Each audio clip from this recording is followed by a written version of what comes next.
Bruh. What? Wow naman! Sana all.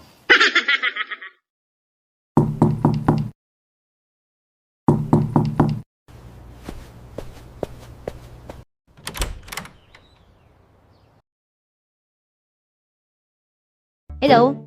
Dito ba ang bahay ni Mr. Pakumbo? Pakumbo? Baka Fakundo? What? Ah, Pakundo pala. Ito ma, pero wala siya na sa trabaho. Ay, ganon? May importante pa naman ako sasabihin sa tatay mo. Loo pa, hindi ko tatayon, asawa ko yun. Ikaw ba ang kabit niya? Ano, hindi ka na sustento? Hindi po, ako po ang doktor niya. Since wala dito si Sir, at hindi ko naman siya pwedeng antayin, sa'yo ko na lang sasabihin. Sige, ano ba yun? Tungkol to sa result ng check-up niya, hindi ko kasi napansin na nung araw na yon, may kasabay pala siya nagpa-check-up na Mr. Facundo din. Ang problema ko ngayon, hindi ko matukoy kung alin yung sa tatay, sa asawa mo. Tapos nagkataon din na parehong hindi magandang result. Ano pong may bigner sabihin? Yung isa po kasi, nag-positive sa Alzheimer's. Yung isa naman, nag-positive sa gonorrhea. Gonorrhea? Ew, may tulo?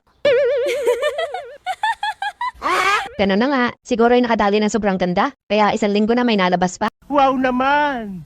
Sana Alzheimer's na lang yung sasawa ko. Paano naman sa'yo yung Alzheimer's? Bakit naman? Ikaw tong nakalimot eh. Pasensya ka na ha. Hindi ko talaga matukoy kung alin sa mga alin. Ano sa mga ano at kailan sa kailan. Hanggang sa dulang walang hanggan. Amen. What?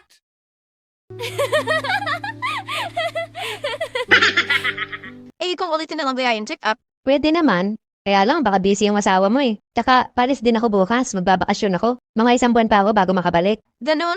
Paano kaya magandang gawin? Meron naman ako magandang ideya. Ito, hindi nga na kailangan ng pa-check up ulit. At saka libre to. Elada, sige nga, paano? Para malaman natin kung kay mister mo yung result na may Alzheimer's, ang gawin mo, isama mo siya sa palengke. Tapos, iwanan mo siya dun mag-isa.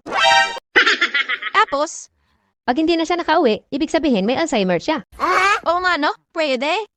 O diba, magandang ideya yon. Oo nga, ganun din kasi yung ginawa ko sa pusa namin. Pero sa gubat ko naman sa dinala. Bakit may Alzheimer's din yung pusa nyo? Hindi, namamukay ng gulam. Pasalamat nga ako walang Alzheimer's yun eh. Bakit? Kasi natandaan niya yung daan pauwi. Kung hindi niya natandaan, hindi rin ako makakauwi. Paano pag nakauwi pa siya? Alin yung pusa? Hindi, yung asawa ko. Huwag ka nang tatabi sa kanya. Paano yan to? 1 buwan tang wala. Anong gagawin ko? Bahala ka na, gawan mo na lang muna ng paraan.